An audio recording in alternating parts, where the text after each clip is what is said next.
माननीय मुख्यमंत्री जी ने एक बोलचाल, सामान्य बोलचाल की भाषा में आश्वस्त करने के लहजे में ये बात कह दी कि मामूली परीक्षा लेंगे। लेकिन हम सभी बुद्धिजीवी शिक्षक हैं और इस बात को समझते हैं कि कोई परीक्षा मामूली नहीं होती है। सभी परीक्षाओं का अपना महत्व है। आज जो बीपीएससी से परीक्षा हुई है, इसको भी हम लोग मामूली कह सकते हैं।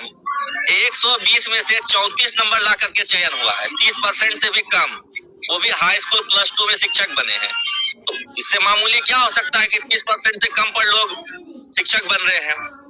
हम लोगों ने तो, हमारे कुछ साथियों ने दक्षता दी है, हम लोग टीईटी दिए हैं, तो जो टीईटी दे करके आए वो तो 60% वाली एग्जाम दे करके आए, 60% क्वालिफाइंग था। जो दक्षता दिए हैं वो भी 40% क्वालिफाइंग वाला एग्जाम दिए हैं। यहाँ तो लोग 30% पर बीपीएससी पास कर गए। तो हमारे अगर पैमाने से आप देखें तो बीपीएससी मामूली थी। हमारी मांग थी बिना शर्त राज्यकर्मी का दर्जा। आखिर हम लोग कितना एग्जाम देंगे? हम लोग तो दक्षता परीक्षा दिए ही थे ना, परीक्षा देने से हम लोग नहीं डर रहे हैं, लेकिन बार बार ये सरकार इस तरह का हम ही लोगों के साथ क्यों? शिक्षकों को हमेशा प्रताड़ित करने की और शिक्षकों को आपस में विभेद डालने की जो रणनीति रही है ना, कभी पुराने नियोजित शिक्षकों से टीईटी को आपस में लड़वा देना, कभी आज की स्थिति जो हो गई है, जैसे बताया हमारे अमित भाई ने कि बीपीएससी के शिक्षक है 28 नंबर और 38 नंबर के लोग पास कर गए। तो यही कंट्राडिक्शन पैदा करने के लिए मामूली परीक्षा नाम दिया गया है सरकार के द्वारा, माननीय मुख्यमंत्री जी के द्वारा। मामूली परीक्षा होती नहीं है कोई भी परीक्षा। देखिए, जान के नहीं, मैंने कहा क्या कि जो हड़बड़ी में प्रक्रिया अपनाई गई है, जो सॉफ्टवेयर के माध्यम से किया जा रहा है, वो प्रक्रिया की, वो पॉलिसी की गलती है। कोई जानबूझ करके नहीं चाह रहा है, या ये सिस्टम ऐसा है कि जानबूझ करके किसी को दूर पोस्टिंग, किसी को नजदीक पोस्टिंग नहीं दी जा सकती।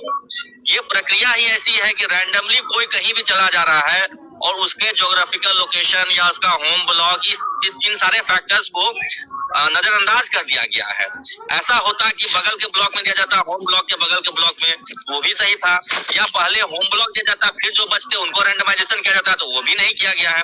तो प्रक्रिया में खामियां है। कोई जानबूझ करके गलती नहीं कर रहा है या कोई जानबूझ के दूर भेज रहा है नदी में, ऐसी कोई बात नहीं है। हाँ, लेकिन ये जरूर है कि रैंडमाइजेशन की प्रक्रिया से अधिकांशतः लोग नाखुश है। उनको ऐसा लग रहा है कि उनको ज्यादा दूर भेज दिया गया है और दूसरे प्रखंड वाले को उनके प्रखंड में, उनके प्रखंड वाले को और दूसरे प्रखंड में, ऐसा हो रहा है। तो ये सब जो अगर सरकार ऐच्छिक स्थानांतरण का 6 महीने में निकालती है तो वहाँ सारी समस्या सुलझ जाएंगी।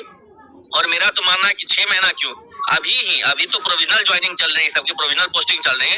इसी दौरान अभी 1-2 महीने के अंदर ही सबको ये ऑप्शन दे करके अपने अपने गृह प्रखंड में या गृह जिले में जाने का विकल्प दिया जाए। और नियोजित शिक्षकों के लिए तो हम लोग 10 साल से मांग कर रहे हैं कि भाई हमको ट्रांसफर दीजिए। दूसरे जिले में हमारी कई बहनें हैं, शिक्षिका बहनें, उनकी शादी हो गई लेकिन नौकरी अभी भी मायके में वो कर रही है, उनका घर परिवार उजड़ गया है, घर नहीं बस पा रहा है, बच्चे की देखभाल नहीं कर पा रही है, सास ससुर की देखभाल नहीं कर पा रही है, मायके में होकर के उनके भाई और भाभी उनको मायके से निकाल दिए हैं, वो किसी छोटे से शहर में डेरा लेकर के रह रहे हैं अपने मायके के पास।